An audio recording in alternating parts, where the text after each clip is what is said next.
diseases in that area. Today I'm going to talk and give you a brief overview of Ovine Johne disease, the signs, the symptoms, prevention of the disease, as well as movement requirements on sheep when bringing them into Queensland from interstate.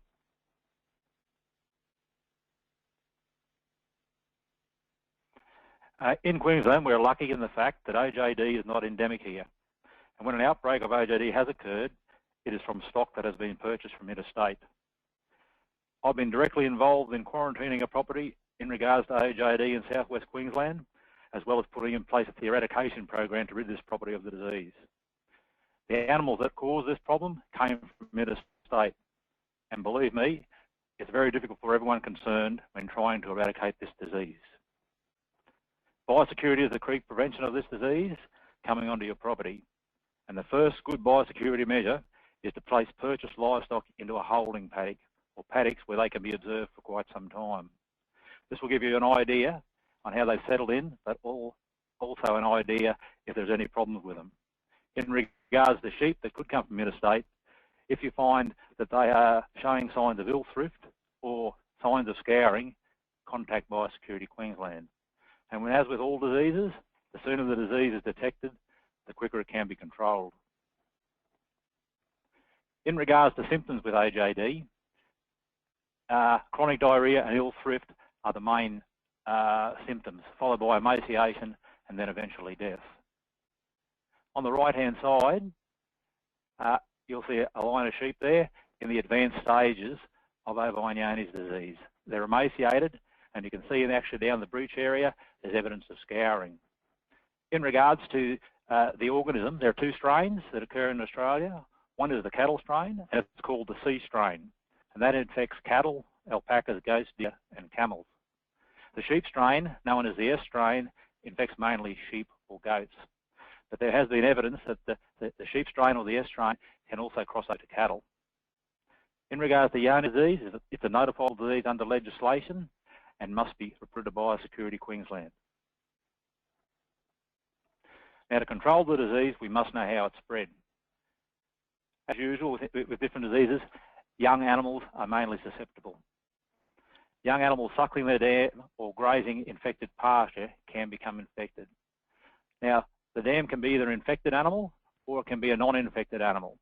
If it's a non-infected animal, all that you has to do is lie down on pasture where there's fecal material, the udder and the teat becomes infected, and then the lamb sucks that teat and then in turn becomes infected. The bacteria itself is found in the colostrum, milk, and in feces of infected animals. And in regards to clinical signs, it usually takes anything up to 2 years or more for them to appear. Sometimes classic signs don't appear. The bacteria is very resilient and can survive up to 1 year in the environment, depending on rainfall and soil type. It usually favours the heavier rainfall areas and the heavier soils with better water holding capacity. Carrier animals can shed the organism whilst not exhibiting any of the clinical signs, and that's what makes this as an insidious disease. Ingestion of contaminated food can also cause infection, and something as simple as during drought situations, where you put out a line of grain or hay, that then becomes contaminated by scour, fecal material, and then the animal then consumes that and then becomes infected. The actual bacteria finds its home in the small intestine and also the lymph nodes and is eventually shed in the feces. On the left-hand side, you'll see a small intestine of a healthy sheep. The intestine has been incised, and you'll notice that the mucosa is soft and very flat-looking. On the right-hand side shows two incised intestines of animals with Ovine Johne disease. The left one shows an infection which causes raised corrugations, and the right one has a high corrugation level and very congested. In regards to control, there are no treatment, and animals showing clinical signs will eventually die. In the southern states, they use vaccination as an aid in protection against their sheep, and vaccines usually are best worked when the lambs or the kids are less than 16 weeks of age. Now, in regards to testing for the disease, it's a very complex disease, and you can go about it in a number of ways. One is by serology, by actually bleeding the herd on a herd basis. The problem with this method is that it can give false positives and false negatives, so follow-up bleeds need to occur. Or we can actually culture the bacteria from fecal matter collected, but it can take anything up to 3 to 4 months before a recognition of the bacteria can be found. So the best control strategy is prevention. The greatest risk to your property is by introduction of infected stock. So only purchase stock that are clean and free from OJD. Safeguards, which can help reduce the risk of introduction, are purchase stock only from producers that are on a market assurance program or MM1 or better. MM1 simply means monitored negative, one test. I'll talk a little bit about more of that later on. Always comply with Queensland entry requirements for livestock, can be found on the DAP website. And communication is the key here.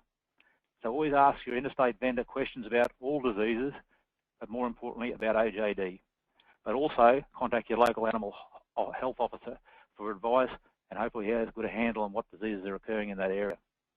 And we'll talk about the sheep health statement later on, but wise buyers always insist on a sheep health statement. Nicole, would you be able to do a poll, please? Sure, Murray. So I've just launched a poll now, which everyone should be able to see on your screen. So if you could just answer that question for us. So have you purchased sheep from interstate in the last 12 months? Please either tick yes or no.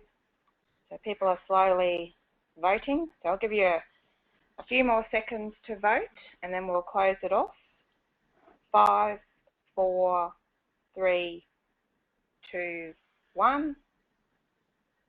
So we'll close that poll off, and I will share the results with you. So 33% have purchased sheep interstate in the last 12 months, and 67% haven't. Murray? That's excellent, Nicole. The reason why I asked that particular question is that we're going to talk about movement requirements and bringing sheep into Queensland. Due to the drought conditions, some people haven't been able to bring in their rams or bring in breeders from New South Wales. Others still have brought them in. Anyone who's purchased stock from 2013, mid-2013 onwards, would know there's a different system now when bringing sheep into Queensland, as opposed to the ones who did it pre-2013.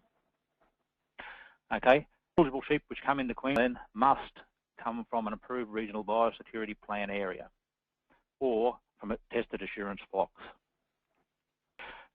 We've been in the scheme for about 2 years now, but in 2013, a 5-year national Ovine Johne disease management program came into being, of which Queensland is part of. And with this national Ovine Johne management plan, Queensland has changed its entry requirements for sheep coming in here. The reason for this is that Queensland has in the past done extensive monitoring for OJD at abattoirs, and it has found that we have a very low prevalence. So these requirements are to make sure that we keep this low prevalence of the disease. So what has changed?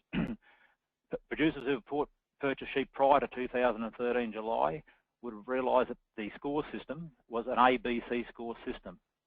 And in that score system, it used to have a rating for the status of particular properties or areas on a 1 to 4 basis. 4 being the best status for assurance, 1 being the worst. This has been discontinued. And low prevalence of protected areas are not formally organised.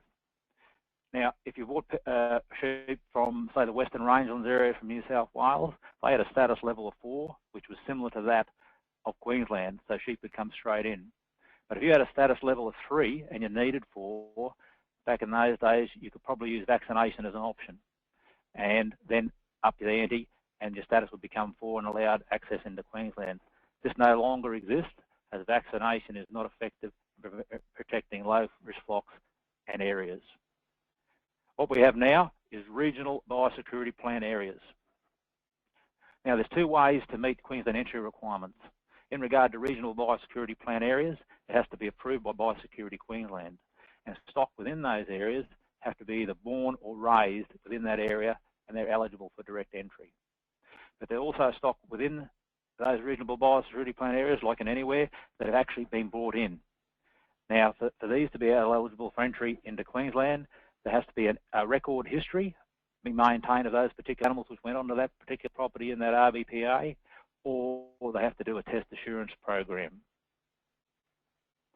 The other way you can have entry into Queensland with sheep is by test assurance from non-RBA blocks. The regional biosecurity plan areas were put in place as Queensland recognises that there are other low risk areas in Australia. And for these risk areas to be developed, the particular area has to put in place regional biosecurity plans, which are a set of actions agreed to by groups of producers to manage biosecurity risks on their farms, including that of OJD. Now, these plans outline how groups will detect, control and manage endemic diseases to minimise the spread, which also includes OJD. Whilst this is put in place and the regional biosecurity plan area has been ratified, producers can then negotiate trading opportunities with those states and regions with similar biosecurity plans in place. For people who have purchased stock in the past prior to 2013, we had exclusion zones, which had a status of 4, which is similar to us. These no longer exist.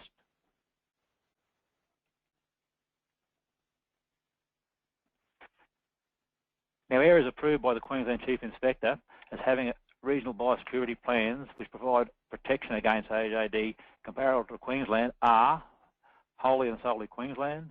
We've got the whole of South Australia, and then we slip down to New South Wales, and it's divided up into individual biosecurity plan areas. This is because that OJD is endemic in New South Wales in certain areas. Nicole will send a list of these out to you after the particular meeting. We'll also slip down to Victoria, and a regional biosecurity plan area has been ratified there in the Northwestern District. Now, they say a picture paints 1,000 words, so we'll just go to the next slide, and you'll see some coloured areas there. All these different coloured areas are regional biosecurity planned areas with regional biosecurity plans similar to that of Queensland.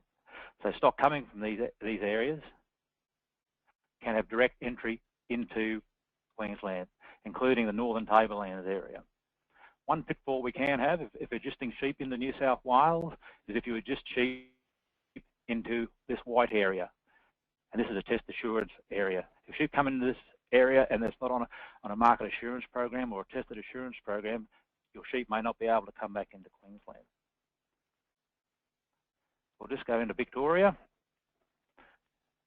You look up here in the biosecurity zone, it's measured by crosses or diamonds and goes up in the northwestern portion.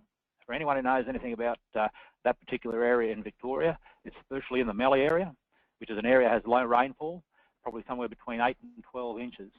And the soils are predominantly sand-based and with very little water holding capacity. So really not ideal grounds for Johne's degrees to get established or proliferate for long periods. If in doubt, always contact your local land service for regional biosecurity plan area maps. I say this because from time to time these maps will change. That next slide just gives you the contact details and the contact numbers of the local land service, and Nicole will send this out to participants on this webinar at a later date. Okay, tested assurance for sheep entering Queensland from outside the RBPA areas. Okay, entry requirements include, this is what we talk about, the white area in that previous slide of the New South Wales map. Stock can enter Queensland if they are on a market assurance program member, and they are on a market assurance program, as long as they have a status between MN1, MN2, MN3. Now, this is a 4-year program, and the first year of testing is MN1, so monitored negative. The next year is MN2, and so on. The higher the numeral behind monitored negative, the more the assurance, and it goes up to MN3, so that particular property or area does not have Johne's disease. There's also another program going on down in the southern regions where they call it Abattoir 500 monitoring and Pool Fecal 350 test. This is in regards to both closed herds and herds that are not closed. Now, for closed herds, this is a flock that has not introduced any sheep, including rams, within the past 5 years, which has received negative fecal 350 or Abattoir 500 tests within the last 2 years. Now, for a non-closed herd that has received a negative fecal 350 or an Abattoir 500 test within the last 2 years, they have to keep a sheep health statement for all sheep introduced in that particular time in the last 5 years, and all sheep must come from flocks that are located within the RBPA area or have a sheep map program in place. In regard to the abattoir monitoring, abattoir 500 simply means that 500 animals have been tested from that particular property of susceptible age, so 2 years and older, within the last 2 years. Now they can be tested as one mob, or they can be tested as smaller mobs in that 2-year period.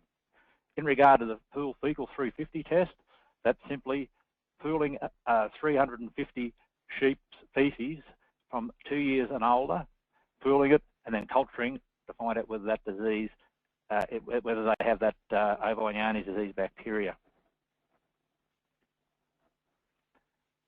Now, documentation, most of you will be fairly familiar with this. We talk about the certificate of health, and we'll show a few pictures of what it looks like later on. Certificate of health when bringing stock into Queensland is a must. It must be completed. But if you come from a non-RBPA area, it has to be signed, Part 3, and completed by either the DPI or the local land service. The next bit of documentation is a sheep health statement. This is completely voluntary, but if I was buying sheep from anywhere, including Queensland, I would insist on a sheep health statement. It gives you a quick up-to-date status on those particular animals, and also the compulsory national vendor declaration. In regards to the certificate of health, the newest version is 11th of June 2013. Any ones prior to that are null and void. Now, these waybills have to accompany the sheep when entering Queensland and remain at the property of destination. The certificate of health also has to be provided to Biosecurity Queensland within 14 days prior to entry of those stock coming into Queensland. And then, as mentioned before, Section 3 must be completed for non-RBPA flocks coming from interstate.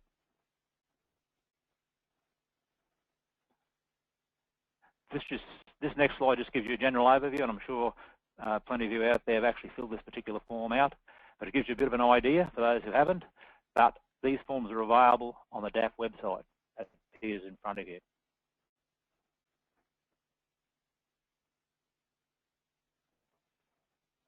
In regards to the sheep health statement, this particular document contains information that enables you to complete a certificate of health.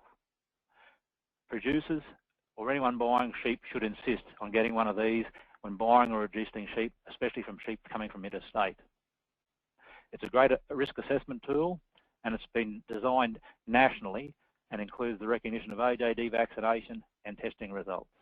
It's an easy form to understand and has yes/no questions, which allows producers to quickly become informed and about their biosecurity decisions and the status of those animals that they may be purchasing. And a little caption down the bottom says, "Wise buyers will insist on it." This just gives you a quick overview of the actual sheep health statement. It's found on the DPI, on the DAF website. And as you go down here, it'll have certain biosecurity information. You go down and it'll have information on Ovine Johne disease, where it'll have whether it has that particular property is on a map scheme, and whether it's done any testing. Over to the right-hand side, they're just the yes and no questions.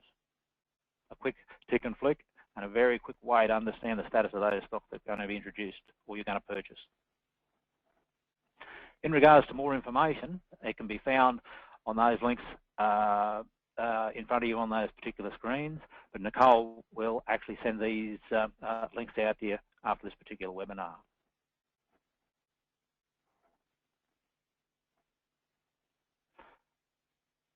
Are there any questions? Excellent. Thanks, Murray. So we'd just like to spend the next 5 to 10 minutes answering any questions you may have. So while you're thinking about questions you would like to ask, or typing these questions into the question box, can you just like to remind you to fill out our short survey, which will come in an email after this webinar to give us some feedback on this event. And if you want to know what other events we have coming up, please visit our Leading Sheep website, which is www.leadingsheep.com.au. So we do have a few questions, Murray. The first one is about, are there any specific parts of Queensland that have higher rates of OJD? Oh, good on you, Nicole. Well, at present, I don't believe there's any areas in Queensland that do have OJD at present. And like I mentioned previously, most of our problems with OJD has come from southern incursions. And I think, to my mind, I can only remember the one big case we had in southwestern Queensland to date. Cool. Thank you. Another question here, this one actually came in through the registration process, and it was about the abattoir monitoring in Queensland and the MAP scheme, and the question was, why are so few in Queensland in this scheme? Okay, Nicole. Yeah, we've had abattoir monitoring in Queensland for many, many years. They had intensive abattoir monitoring at different abattoirs throughout Queensland, predominantly taking sheep for 5 years, and it was found that there's a very low prevalence of OJD in Queensland. And the main reason why most people, I suppose, wouldn't join a MAP scheme is that it's voluntary. And if they have no need to use it, they wouldn't join. Okay. Thank you. We'll see how good your goat knowledge is, Murray. So the question is obviously about goats, and can vaccinated goats come into Queensland, or are they not allowed like sheep? Now this is a tricky one. They can come into Queensland as long as they are from a RBPA area or come from a test-assured flock. So no matter which way you go, those animals or that property has to have undergone testing to get to their status to allow them entry in. They can't come from a property that may be infected or suspect and be vaccinated and then come in. Is that what you require, Nicole? Yeah, no, I think that answers it. So they've got to come from they have some sort of testing, monitoring background. They can't just be vaccinated and come in. Yep, that's correct. Yep. And so we've got a few more questions coming in again now. So how long should purchased animals be observed in a holding paddock, seeing as it can take 2 years for OJD to present symptoms? Yeah, well, I suppose how long is a piece of string? But if you follow all the protocols in bringing sheep into Queensland, buying them from accredited properties or accredited areas with very low prevalence of OJD, they never say they're free of OJD, you've probably done the best biosecurity you can do.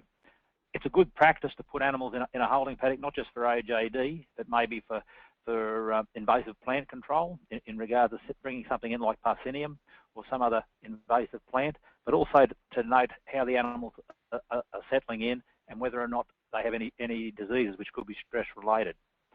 But a good way to see if an animal is infected with OJD, they come in and stress may induce the symptoms and you might see signs of scouring. But it's just a complete good biosecurity measure to have something in that you actually bring onto your property, put them in a paddock and be able to monitor and observe them. Probably longer the better, but in Western Queensland, that's pretty difficult depending on climatic conditions. Cool. Thank you, Murray. We've got a couple of more questions, so we'll take those. So this is probably your last chance if you wanted to type in a question. Now's your last chance to do it. So another question I'll take. This one also came from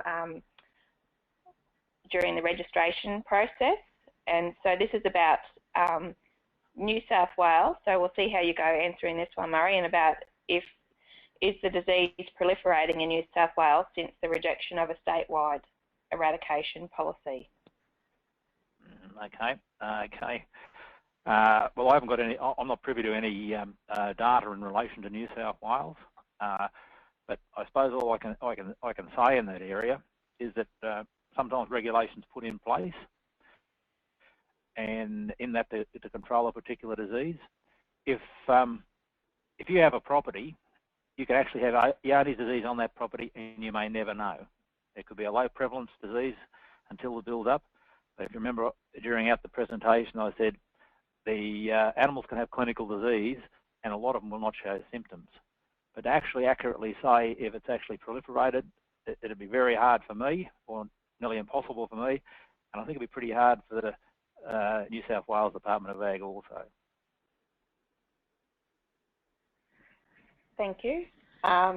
Two final questions. This next one I'm not sure you're going to be able to answer either, Murray. It's more a question for, I guess, the participants and those who clicked yes in our survey about whether they'd bought sheep from interstate in the last 12 months. But I'll ask the question if you might like to comment on it. Yep.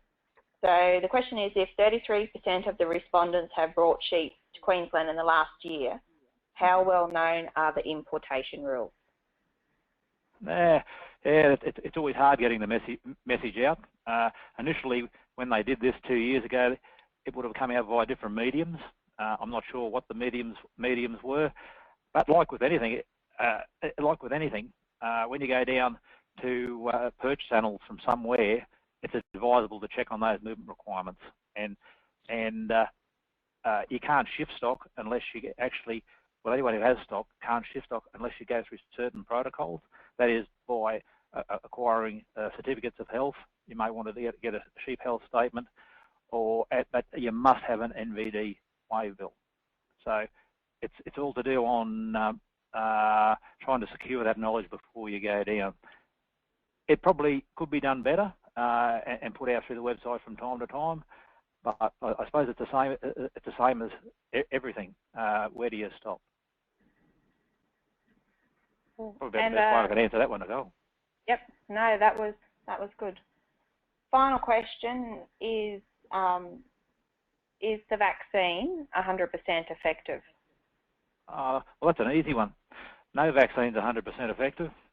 Even the current flu vaccine for humans is only 60%. So no, there's no vaccine that's 100% effective. Cool. Excellent. Thanks, Murray. Well, it's just after 1:30, so we might just go to your final slide to wrap this question section up, please. Oh, good on you, Nicole. Okay, the final slide. It basically states this is your industry, so you need to protect it. And the old adage, an ounce of prevention is worth a ton of cure. And wise buyers insist on sheep health statements. Thanks, Nicole.